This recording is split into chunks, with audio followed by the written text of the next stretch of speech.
Had to win it when he came by. I told him good job. He did a great job today. Those guys stepped it up.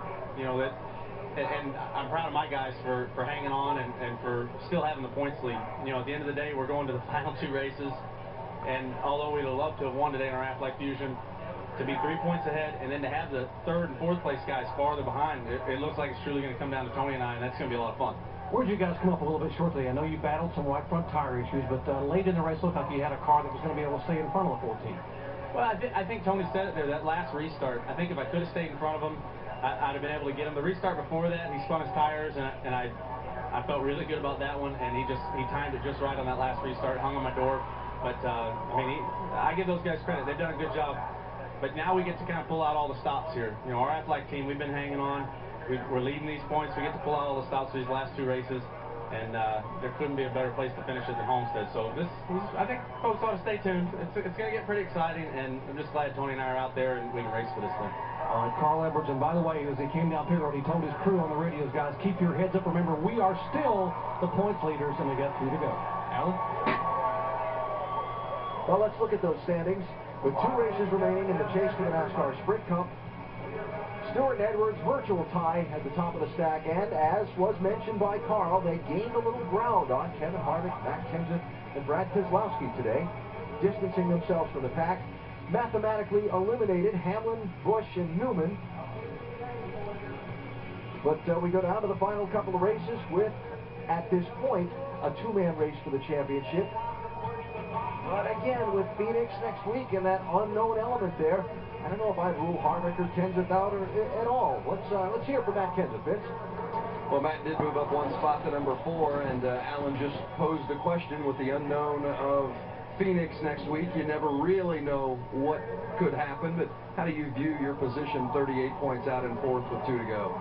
Not very good, but better than the guys behind me. So, yeah, I mean, it's, you know, for all intents and purposes, unless the 14 and 99 have a disaster, Phoenix is kind of a 2-man race. But I'm proud of my guys. They did a really great job. We made a lot of adjustments, had great pit stops. I thought Jimmy had a wonderful strategy to get us where we got. We were just off all day compared to how we normally run here, and just could never hit it, honestly. From the first lap to the last lap, we just could never get it the way we needed it to be. So, them guys fought hard all day. They gave me everything they had. I gave them everything we had and came home with the top 5, so overall it was a good day. Indeed. 4th place today for Matt Kenseth. Dave? The guy who finished right in front of him, Kasey Kahne, the best non-chase finisher, 4 out of the last 6 races. And I heard you say, coming in safe for a little side bite, this might have been yours today. Yeah, we were really close. Had a battle really hard with Tony and Carl, and, you know, they're trying to get every point they can, and I wanted to win really bad today. I thought our Red Bull Toyota was right there. Just Tony was a little better at the end, and even throughout most of the race. It was a great race for us. Guys did a great job, and if I had a little more side bite, I think we would have had a shot. And this team, even with all this uncertainty, Kasey, is hanging in there and really doing a great job for you guys. Yeah, the team, they've been doing it throughout the entire chase. I wish we were in the chase because it's probably been our best time in the whole season. So it's been a lot of fun working with these guys. I'd love to win a race. It's one of our tracks that I thought we could have done it at. And we got 2 more to keep trying. And if not, we'll just keep trying to run these top 5s. Another top 5 here in Texas, almost his 2nd win. Doc? And pole sitter Greg Biffle frustrated with a top 5. And Greg, why? Well, I screwed up there at the end. I slid through the pit box on the green flag stop at the end, just by about 4 inches. Had to move it back. It probably cost me a spot or 2 at the end here. But, you know, we're excited with a top 5 run. That's what we needed to do. We wanted to win, but we were so far off. We just started too far off and worked at it. We got it right at the end, but a little too much, a little too late. So it was a good day for us. We learned something, I think, and that'll help us build for next year. Had his hands full early on, but still brought it home with a 5th place finish. Alan? All right, Doc, thanks. And so we look ahead now to the final 2 weeks of the NASCAR Sprint Cup Series season, and it's on to Phoenix next Sunday afternoon. Newly paved track. They reconfigured some of the corners, particularly that dog leg on the back straightaway, and a lot of drivers think it's going to be a hairy day. Yeah, they've not only done that, they've also, you know, new pavement, but they've taken a machine out there to try to rubber in the racetrack, and they put a lot of rubber down to enhance the racing and widen the groove out. We're going to see how that works, but it's still, like you said, a totally unknown racetrack. Yeah, just in talking to these drivers, as you were pointing out, Alan, they've made such a sharp turn on the dogleg on the back straightaway, and you kind of go, it's almost like a roller coaster. Down, your car bottoms out, back uphill, so it's going to be interesting to watch, and these drivers are going to have to be aggressive, but they're also going to have to be patient as they try to work rubber into the racetrack. Got a lot of great things going on. This chase for the NASCAR Sprint Cup here on ESPN, and a great run of Monday Night Football games coming up as well. Lights will be on for Bears-Eagles on ESPN's Monday Night Football. That is tomorrow night. It is Jay Cutler and the Bears trying to take an Eagles team looking for its third straight win. Coverage begins at 7 Eastern with Monday Night Countdown served by Applebee's. You can also see the game on Watch ESPN. And talk about Super Bowl champions coming up on Monday Night Football. How about Vikings and the Super Bowl champion Packers? Followed a week later by Tom Brady and the three-time Super Bowl champion New England Patriots. And then the Giants and the Saints. Man, good games. That's some quarterbacks there, isn't it? All of those games. Good run coming up on Monday Night Football, involving a lot of Super Bowl champions.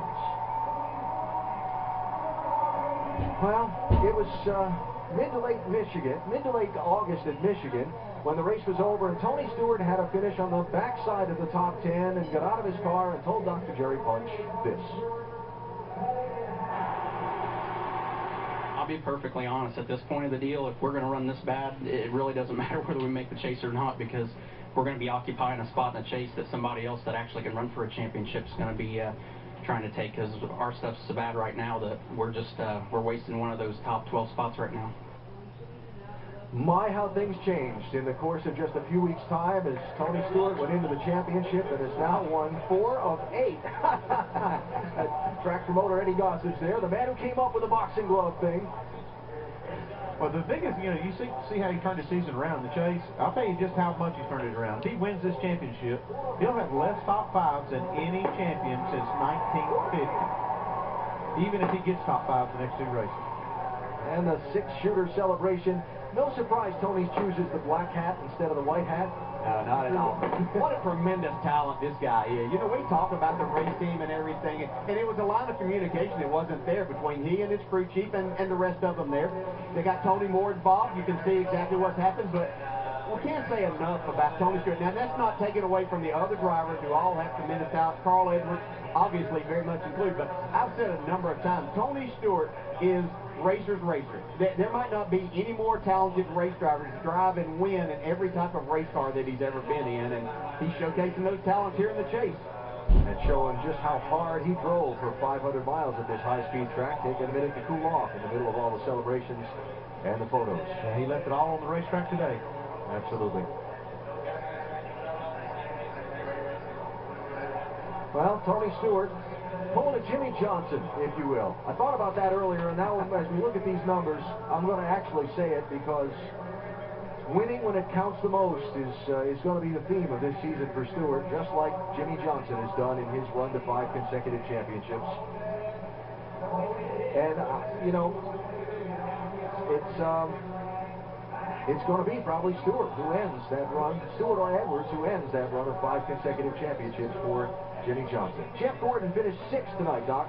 And sort of an up-and-down day for Jeff. We're just talking about, given the fact that how this tire setup in the past has not worked for you at Chicago, not a bad effort. Oh, great effort by our driver, Dan Hunger Chevrolet. Real proud of everybody. You know, we didn't qualify well. We had to start in the middle of the field, and this place can be tough to move up there. And we moved up right away, and at times we had a car I thought could compete for the win with those guys up front there. We got up to about 4th. But I don't know, when that sun went down, it changed for us, and we just couldn't keep up the track conditions, and lost a little bit there at the end. But no, compared to the way we ran here earlier in the year, this is almost like a win for us. Jeff Gordon able to walk away with a smile and a 6th place finish. Alan? Doc, thanks. Wrapping up some of the other storylines on the day, we had the championship and Tony versus Carl, some of the other drivers trying to keep themselves in it. We had 500 fast miles in Texas, and we had the story of Michael McDowell subbing for Kyle Busch in the Joe Gibbs Racing 18 car after Kyle Busch was parked for the weekend by NASCAR. It was Friday night in the Camping World Truck Series race that Busch and Ron Hornaday in that 33 tangled, racing for position around the lap truck. And after the caution flag came out, Busch exacted this on Hornaday, one of the championship contenders in the Truck Series.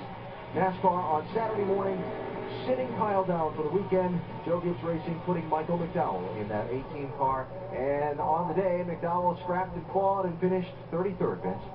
Certainly not the way he had hoped to finish today with the opportunity of driving the 18 car. What was the situation throughout the course of the day with the car? Well, we just started in the back with the driver change. I think we had pretty long green flag runs right out of the gate, so we didn't really get a chance to work on it. And the car was just pretty loose all day long, and yeah, it's unfortunate. You know, we obviously hoping for more and hoping for a big day, but just wasn't meant to be, and gave it all I had, and we just struggled pretty much all day long. And you know, we ran around our teammates there quite a bit, you know, Joey and I, and we just kind of were fighting the same thing, just loose in and loose off all day, and needed a couple cautions so we could work on it. So yeah, just not what we were looking for, but same, grateful for the opportunity and thankful to get a shot at, and just move forward.